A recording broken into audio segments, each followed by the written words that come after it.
guys, this video we are going to be talking about one of the world's oldest abandoned hospitals. The facility became a city unto itself with its own post office, restaurant, nursery, bakery, butcher shop, and stables, as well as 2 kitchens and 2 laundry houses.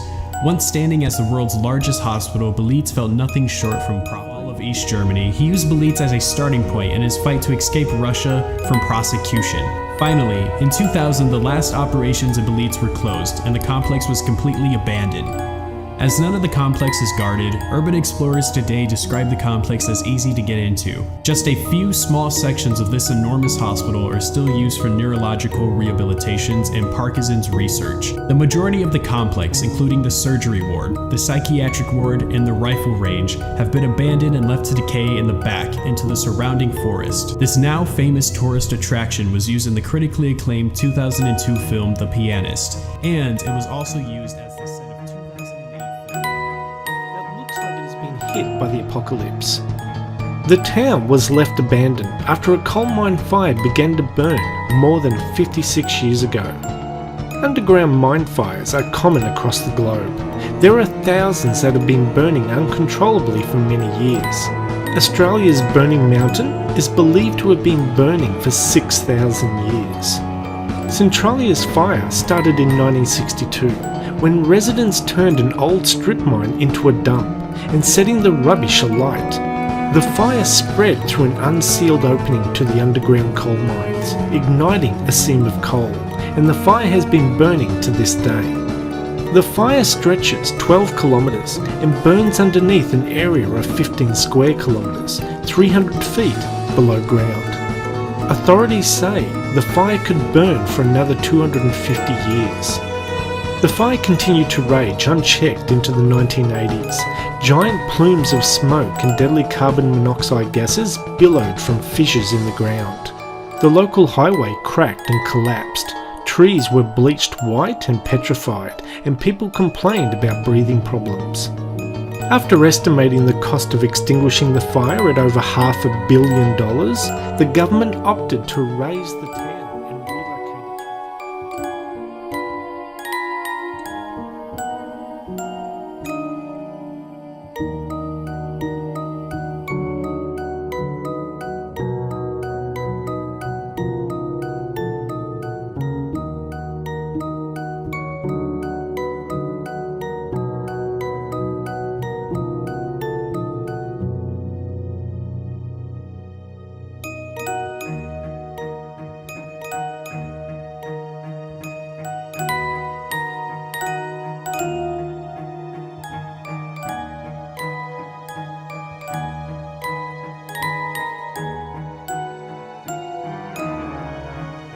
We are used to seeing our dead, remembered in stone and hidden from sight underground. But the catacombs of Capuchin in Palermo is unique for its effort to immortalize corruptible flesh in period costume. It almost seems as if this row of mummies are holding a vigil over the dusty coffins that line the floor. The earliest cadavers were placed here in 1599 for Capuchin monks. Over the following centuries, the popularity of this bizarre public internment spread to wealthy patrons of the monastery until 1881, when the practice was formally forbidden. Today there are about 8,000 corpses and 1,252 mummies. Many were embalmed in a process that involved being dried out in ceramic racks and then washed with vinegar. This Japanese town that replaced humans with scarecrow-esque dolls known as kakashi. Hundreds of them.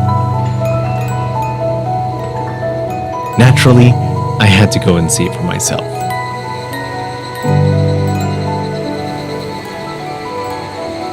This is Nagoro village. Tucked into a valley on the island of Shikoku, the village has developed a bit of a personality. It's filled with over 300 of these dolls spread throughout the village. They are everywhere. Some more obvious than others, each one often representing a real person with a name age, and a personal history. And incredibly, nearly each and every one is handmade by a single person.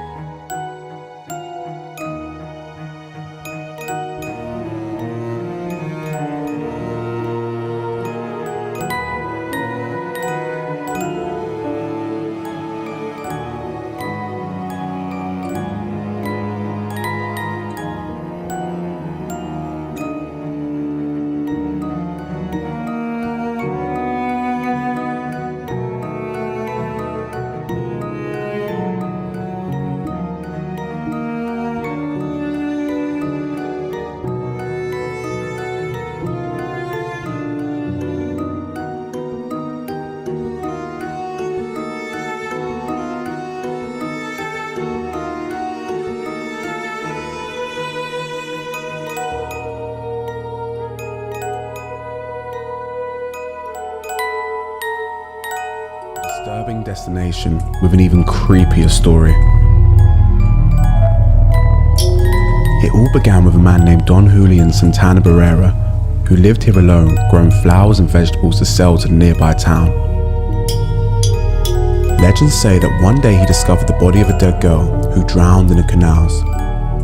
Near her lay a doll, which he picked up and hung on a tree as a sign of respect.